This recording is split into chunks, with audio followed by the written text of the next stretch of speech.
In following the powerful remarks of Special Rapporteur Rahman and Dr. Abadi, I'd like to start by talking a little about the current crisis in Iran, then debunk a couple of myths, and finally offer a way forward.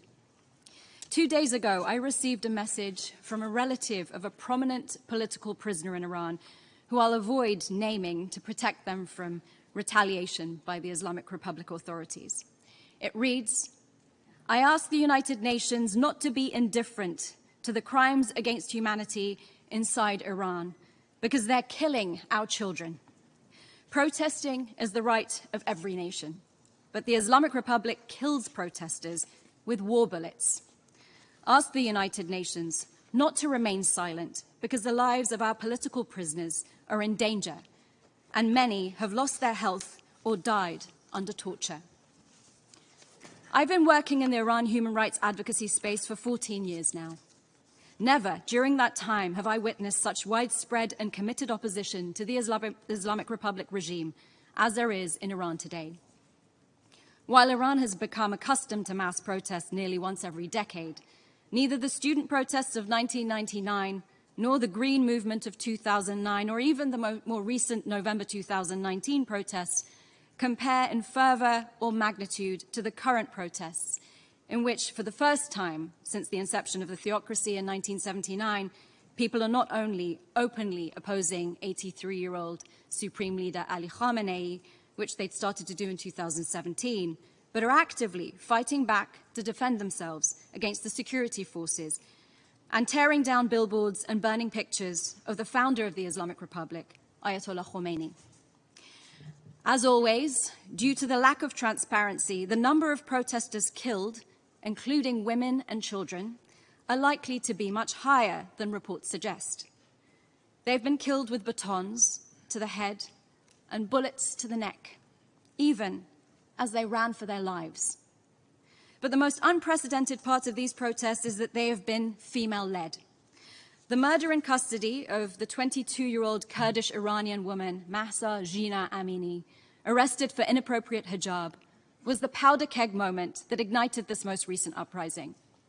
Women have taken to the streets and are not only removing and waving their headscarves, but setting them ablaze and cutting their hair in protest. Despite knowing that they will be arrested and sent to psychological re-education centers, beaten, raped, and even killed, young schoolgirls are removing their mandatory head coverings and chanting, "We don't want an Islamic Republic." The movement's slogan, "Woman, Life, Freedom," is a declaration of opposition to a regime which has built itself on being anti-woman, pro-martyrdom, and repressive. To be clear, this uprising is not just about draconian dress codes. However, the compulsory hijab has become the most visible symbol of the subjugation of Iranian women. Now, Iranian men and women stand shoulder to shoulder against the Islamic Republic's gender apartheid regime that has maintained its power not only through the segregation and oppression of women in Iran, but denial of all Iranians from freedom of expression, association, and assembly, as well as fair trials and due process. Make no mistake about it. The Islamic Republic is a totalitarian system that uses forced confessions and torture against its own citizens to stifle all dissent. According to the World Economic Forum's 2022 Global Gender Gap Report, Iran ranks 143rd of 146 countries. The Islamic Republic exemplifies why countries with the most discriminatory laws and attitudes towards women tend to also experience the greatest turmoil, which in turn compromises international peace and security. This brings us to the first myth, which has sadly been perpetuated not only by representatives of the regime in Iran, but also by global pundits. And that's the myth that compulsory hijab is a cultural issue that we shouldn't interfere with. But you don't need to subjugate people into observing cultural norms, where schoolgirls are defying a lifetime of indoctrination by rising up in classrooms, and people are taking to the streets in their tens of thousands to protest something, despite the risk of death at the hands of the authorities. You can safely assume that's not part of their culture. Coercion that violates human rights has no place in any culture, and Iranians are risking everything for the world to understand this. Another myth is that this regime is reformable. However, the 43-year case study of the Islamic Republic has proven otherwise. The supreme leader has, during this time, consolidated all levers of coercive state power, and Iranians and the world have repeatedly been hoodwinked to think that presidential elections, which have never been free or fair, would make a difference for them. But elections in Iran are theater. The rise to the presidency of Ebrahim Raisi, who has been a pillar of the oppressive state, implicated in crimes against humanity, and whose leadership harkens back to 1980s Iran, is proof enough that a culture of impunity reigns supreme in Iran, and the theocracy is impervious to reform. I firmly believe the future of Iran can only be written by its own people on its own streets. But no country can go it alone in its pursuit of freedom and self-determination. This body has an important role to play in assisting nations in crisis. Because the Islamic Republic isn't just a threat to its own people, its human rights abuses have become one of its primary exports. The catalogue of abuses by the regime in Iran and around the world is well documented. Throughout its history, the Islamic Republic regime has taken foreign hostages to use as political bargaining chips, and it's intimidated, abducted, and assassinated dozens of dissidents beyond its borders, including recent attempts on the lives of prominent writers and activists just miles away from where we're currently gathered. The potential for the current protests to transform Iran from theocracy to representative government could be a geopolitical game changer and the single most important key to bringing about stability in the Middle East. That's why I believe in building global unity and regional capacity against the Islamic Republic's crimes under international law, including human rights abuses. That's what the Iranian people want from us, and to stop turning a blind eye to their suffering in order to fulfill our own political objectives.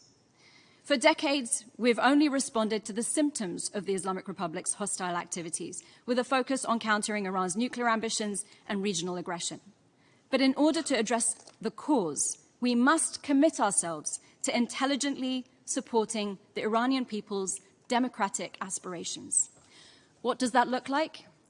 We must stand united in fighting corruption and promoting respect for human rights.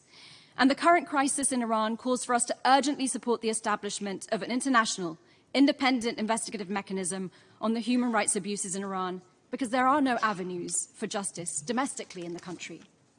At a time when the Islamic Republic's state security forces are once again using disproportionate violence on protesters, it's crucial that we document these human rights violations and atrocity crimes and have mechanisms in place to hold those responsible accountable.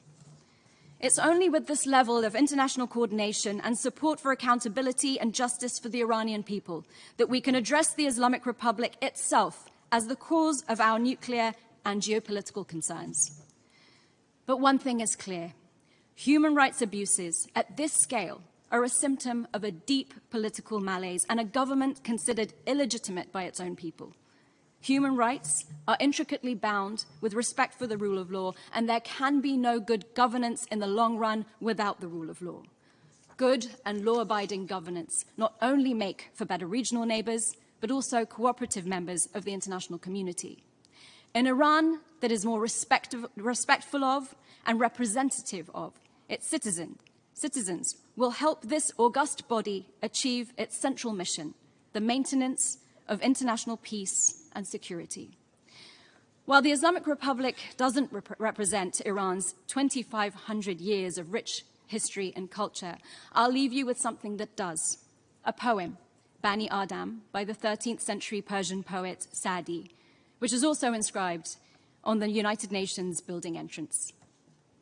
Human beings are a member of a whole, in creation of one essence and soul. If one member is afflicted with pain, other members uneasy remain. If you have no sympathy for human pain, the name of human you cannot retain. The international community should want what the courageous demonstrators in Iran want. It's time for us to stop abetting the Islamic Republic of Iran and start supporting the freedom-loving people of Iran. Thank you.